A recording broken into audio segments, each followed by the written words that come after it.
8 पकड़ने वालों की तैनाती। संध्या से पहले ही इलाइजा नदी पार करके दूसरे किनारे पहुंच गई।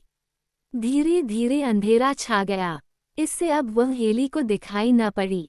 हेली निराश होकर सराय में वापस चला आया।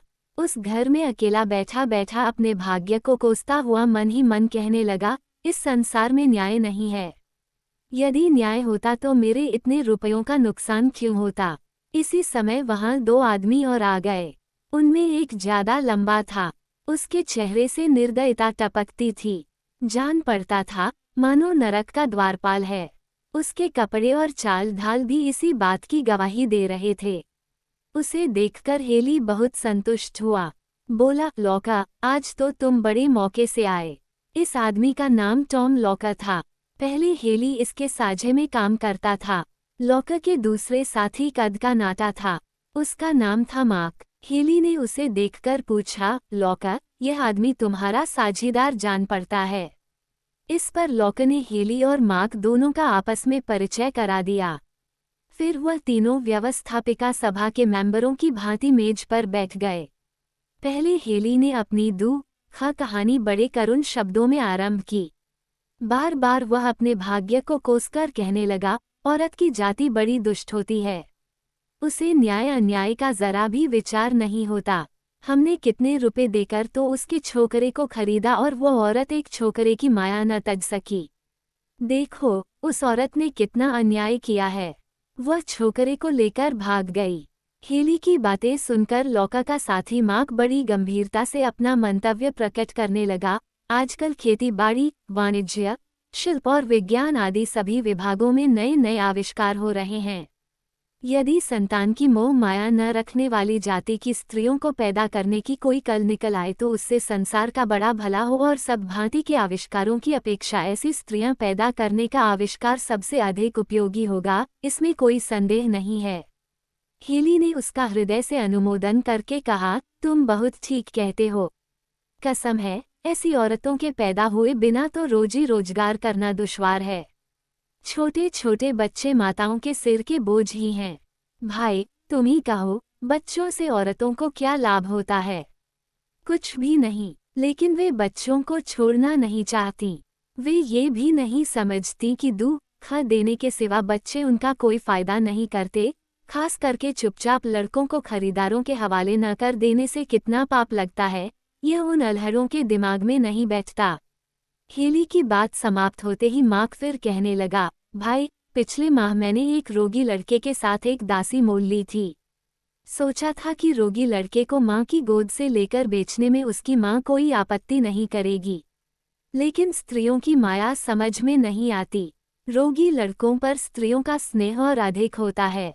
भाई, क्या कहूँ, उस रोगी लड़के के बेचने के थोड़े ही दिनों बाद उसकी माँ भी मर गई। मार्क की यह बात सुनते ही हेली ने कहा, तुम्हारे सिर की कसम, भाई, सच कहता हूँ, हम पर भी एक बार ऐसे ही बीती थी। हमने एक बार एक अंधे छोकरे और उसकी माँ को खरीदा था। खरीदने के समय छोकरे के अंधे होने का पता नहीं था। पीछे से पता चलने पर उसे दूसरी जगह बेच दिया। फिर क्या था, उसकी माँ उसे गोद में लेकर नदी में डूबकर मर गई। हमारे सारे रुपए पर पानी फिर गया। टॉम लॉका अब तक ब्रांडी की बोतल में ही मस्त था। अब तक उसे बातें करने की फुर्सत न मिली थी। जब पूरी बोतल खाली कर चुका तब बोला, भाई, मेरे काम का तो ढंग ही निराला है। लड़का लड़की, पुरुष स्त्री, कोई हो, मैं पहले से ही कह रखता हूँ कि बेचने के समय जरा भी रोना पीटना सुना कि मारे बेंतों के चमड़ी उधेड़ दूंगा। युवतियों को खासतौर से समझा देता हूँ कि तुम्हारी गोद के बच्चे पर तुम्हारा कोई अधिकार नहीं है। मैंने रुपया देकर मोल लिया है, जो जी चाहेगा करूँगा। इससे फिर किसी को चूं करने का साहस नहीं होता और अगर कोई ऐसी निकलती है कि समझाने पर भी रोने पीटने से बाज नहीं आती तो मेरे ये मजबूत हाथ उसे दुरुस्त करने के लिए तैयार रहते हैं। इतना कहते कहते उसने मेज पर इतने जोर से हाथ पटका कि मेज के टुकड़े टुकड़े हो गए। हेली ने कहा, लॉका, हंटरों से यूं खबर लेने को हम कोई तुम्हारी अक्लमंदी नहीं समझते। ये बातें कोई कारोबार की नहीं है। समझदार लोग कभी मारपीट नहीं करते। आत्मा सब में है। चमड़ी उधेड़ने से तुम्हारी और उसकी सबकी आत्मा में बराबर दर्द होता है। हमको इस बात का तजुर्बा है कि बिना मारपीट के कारोबार में ज़्यादा फायदा होता है। हेली की यह बात लॉकर को बहुत चुभी। उसने कहा, अरे बच्चू, मेरे सामने बहुत आत्मा आत्मा मत बको। मेरी आत्मा का हाल मैं खूब जानता हूँ। तेरे शरीर को पीसकर चलनी में छान डालने से भी आत्मा का एक कण नहीं निकलेगा। हेली ने मुंह बनाकर कहा, लॉकर, इतने झुंझलाते क्यों हो? मुनासिब बात कहने से जलकर खाक हो जाते हो। अब लॉकर और भी बिगड़कर बोला, तेरी धर्म की बातें मैं नहीं सुनना चाहता। तू मुझे उपदेश देने चला है। मैं तेरी नस नस पहचानता हूँ। तू अपने मन में अपने को बड़ा धार्मिक समझता है, लेकिन क्या मुझे खबर नहीं कि तेरा धर्म और भलमनसी लोगों को ठगने के लिए एक तरह का जाल है।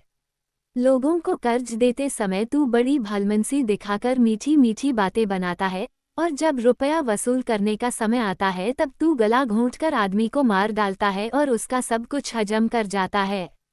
यही है न तेरी आत्मा। बात बढ़ती देख टॉम लॉकर के साथी मार्क ने दोनों हाथ फैलाकर कहा, भाई, इन झगड़े टिंटों में क्या रखा है? कुछ काम की बातें करो। सबके अपने अलग अलग मत होते हैं। हेली का अच्छापन उसकी 2 ही 4 बातों से मुझे मालूम हो गया। अब हेली ने जो बात कही है उसे झटपट तय कर डालो। फिर हेली से बोला, भाई, उस स्त्री को पकड़वाने पर क्या दोगे? उस औरत से मेरा क्या मतलब? मैं तो सिर्फ लड़के को चाहता हूँ। उस लड़के को खरीदकर ही मुझे बेवकूफ़ बनना पड़ा है। लॉकर ने कहा, तुम बच्चू, आज के नहीं, हमेशा के बेवकूफ़ हो। मार्क ने कहा, लॉकर, तुम फिर टायम टायम करने लगे। इन सब बखेड़ों से क्या मतलब? मतलब से मतलब रखो, देने लेने की बातें करो। हेली बोला, हाँ, बोलो ना, तुम लोग कितना चाहते हो? हम कहते हैं कि लड़के को बेचने पर जो मुनाफा मिलेगा उसमें से 10 रुपया सैकड़ा तुम लोगों को देंगे। लॉकर ने कहा, अजी, अपनी ये चालाकियां रहने दीजिए, हमसे नहीं चलेंगी। तुम ही बड़े उस्ताद हो, उसकी खोज में सिर हम खपाएंगे, और जो ना पकड़ पाए तो हमारी सारी मेहनत मिट्टी में मिली। पहले हम लोगों की मेहनत के 50 रुपये हाथ पर रखो, तब बात करो। मार्क बोला, इसमें क्या कहना है? ये तो कायदा ही है। कहीं बिना बयाना दिए कोई काम होता है। मेरा तो वकालत का पेशा ही ठहरा, मैं ये सब खूब जानता हूँ। बड़ी दलील और हुज्जतों के बाद हेली ने उन लोगों को 50 रुपये दिए। मार्क और लॉकर ने उस भगोड़ी को पकड़ने का बीड़ा उठाया। वकालत ही की भांति यह पेशा भी उस समय बड़े गौरव का समझा जाता था। इससे केवल रुपयों ही की आमद नहीं थी, बल्कि यह पेशा देशहितैषिता और देशी कानून के गौरव की रक्षा का समझा जाता था, अतः उस काम का बीड़ा उठाकर उनके लज्जित होने का कोई कारण न था। हेली से रुपए पाकर वे नदी पार करने का उपाय खोजने लगे।